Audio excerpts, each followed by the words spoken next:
이제 서머리를 하고 이번 토픽을 마무리하도록 하겠습니다. 이번 토픽에서 가장 중요한 개념 중에 하나는 이제 VC 디멘전이라는 겁니다. 그래서 DVC라고 사용을 하고요. 이것은 이제 hypothesis set H가 고정되면 그 안에 많은 수의 그 hypothesis들이 있을 텐데 공유하는 그런 값이 됩니다. 그래서 DVC of H라고 쓰게 되고요. 여러 가지 그 방법으로 DVC를 설명할 수 있습니다만 한 가지 방법은 가장 많은 수의 포인트, H가 쉐터할 수 있는 가장 많은 수의 포인트를 우리는 VC 디멘전이라고 이야기하고요. 그 H에 대한 또 다른 이제 정의로는 우리 브레이킹 포인트라는 얘기를 했습니다. 포인트가 하나 있을 때 쉐터할 수 있느냐? 있습니다. 2개, yes. 3개, yes. 우리가 2차원 직선이 이제 상황이 그랬죠. 그러다가 포인트를 4개 넣으면 더 이상 쉐터할 수 없었잖아요. 그죠? 그때 우리는 브레이킹 포인트라고 이야기하고 브레이킹 포인트가 이제 좀 전에 이그젬플에서는 4가 되겠죠. 그러면 그 4 하나 직전까지는 다 쉐터할 수 있는 거죠. 3. 그래서 2차원 직선의 이제 VC 디멘전은 3이 되는 것이고요.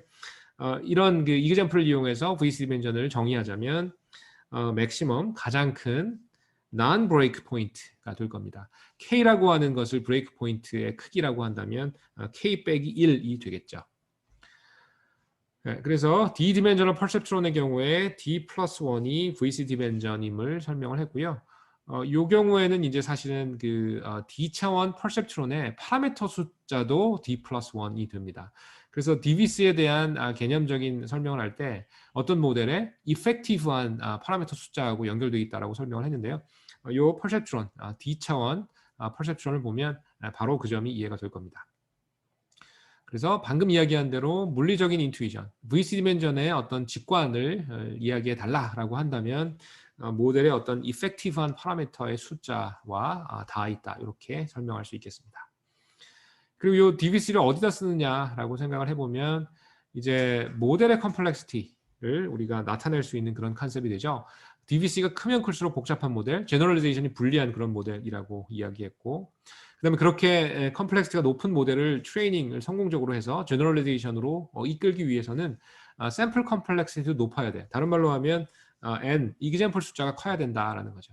그래서 이 VC 디멘전은 이론적으로 모델의 컴플렉시티를 나타내주기 위한 하나의 값이고 그것을 이용해서 필요한 샘플의 양이나 이런 거와도 같이 연결시켜서 생각할 수 있는 유용한 툴이 되는 거고요.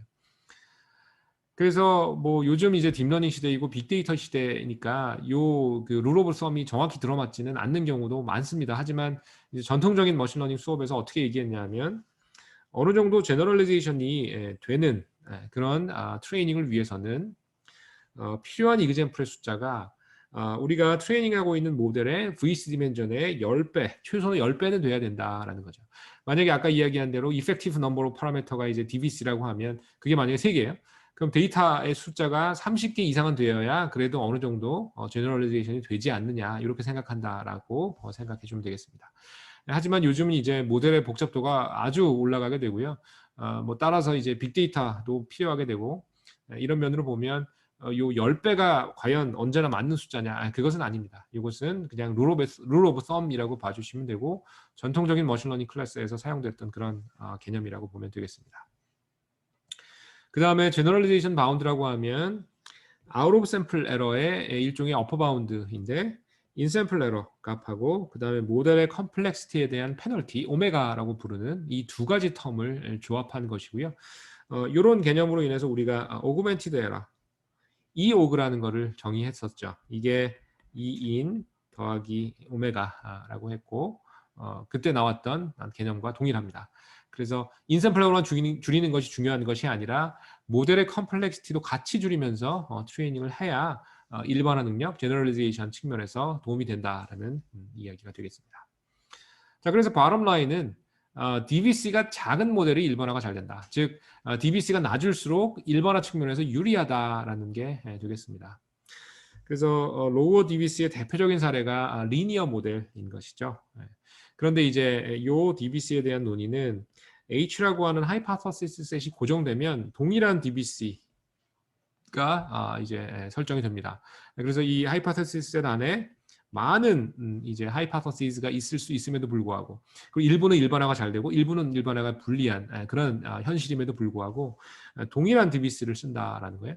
그래서 이것을 조금 더 파인 그레인드된 그런 그 학습이나 이런 걸 가능하게 하는 것이 레귤러리제이션이라고 했었죠.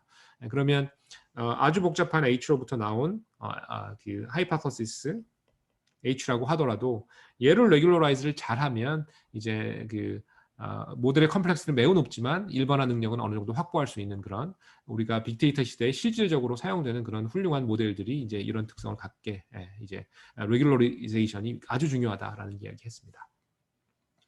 그 다음에 VC 어널리시스는 이론적인 측면이 강하고, 실제 이 VC 어널리시스를 통해서 우리가 트레이닝을 이제 하고 있거나 트레이닝이 끝난 그 모델의 일반화를 제대로 분석할 수 있느냐, 쉽지 않은 경우가 많다는 거예요. 그 이유는 이제 VC 제너럴리전 바운드라는 것이 굉장히 루스하죠. 굉장히 제너럴하기 때문에 그런 제너럴함을 얻기 위해서 아주 루스한 바운드로 우리가 설계할 수밖에 없었고요. 반면에 테스트 셋을 쓰는 그런 어프로치를 생각해 보면 그 VC 바운드의 루스함이 여러 개의 하이파서시스를 다 고려해주고 그것을 유니언 바운드를 써가지고 다 더함으로써 바운드에 이제 M이라고 하는 것이 등장해서 그 M이 무한대로 가니까 이제 여러 가지 어려움이 생겼던 건데, 이 테스트 셋 기반에서는 이제 이 M이 이제 1이 되는 거죠. G라고 하는 국가대표를 뽑아버리는 순간, 그리고 별도의 테스트 셋을 쓴다라고 하면 하나의 하이파서시스만 있는 거니까 바운드가 훨씬 더 타이트해질 거예요. 그리고 프랙티컬리 우리가 널리 사용하는 방법이 이 테스트 셋 기반의 방법이 됩니다. 그래서 뭘 위해서 이걸 한다? 우리가 방금 트레이닝을 끝낸 이 모델이 있는데 얘의 일반화 성능이 어느 정도 될 것이냐 궁금하잖아요, 그렇죠? 그래서 그것을 에스티메이트 해주기 위해서 우리는 테스트 셋을 확보해 놓고 그 테스트 셋을 이용해서 테스트 에러를 잰 다음에 그 테스트 에러가 이아웃에 대한 맛배기, 프락시다라고 생각을 해준다는 거죠. 그 다음에 바이어스 베리언스 어널리시스 같은 경우에는 실수 값을 갖는 타겟에 이제 보통 적용이 되고요. VC 어널리시스와는 또 다른 종류의 인사이트를 우리에게 줍니다.